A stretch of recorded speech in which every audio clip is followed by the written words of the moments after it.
C'est un paysage incontournable de la presqu'île. Le Marais et ses œillets remplis de sel, sublimés par un artiste, un habitant de Bas-sur-Mer. On retrouve effectivement donc un paludier au travail, son outil, le mulon de sel, mais aussi en arrière-plan du coup le clocher de Bas-sur-Mer et les couleurs de nos marais salants. Le peintre Gérard Boulefray a donné 4 tableaux au musée des Marais Salants, avec un mot d'ordre dans ses œuvres, s'imprégner du lieu. Une représentation sur le vif, donc c'est-à-dire que ça va être l'instantané, il regarde et il va capturer sur le coup toutes les faiblesses et les forces de son sujet. Donc ça va être par la couleur, par le mouvement, des flous, des ajouts de couleurs, etc. qui vont montrer en fait que c'est le moment T où il est sur place en extérieur, parce que c'est un peintre qui aimait beaucoup peindre en extérieur. Le choix des tableaux est mûrement réfléchi, en concertation avec la famille du peintre, comme la reproduction de cette machine à laver le sel.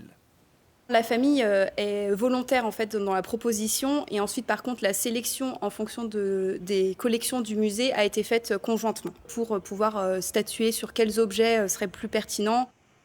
Ces nouvelles acquisitions viennent étoffer la collection d'un espace passeur de tradition depuis le 19e siècle, de quoi réjouir la direction du musée.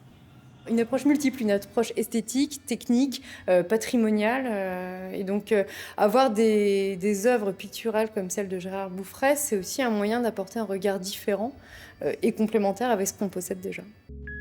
Un paysage façonné par des hommes et des femmes, valorisé par des pinceaux du Marais et exposé jusqu'au tout début du mois de janvier.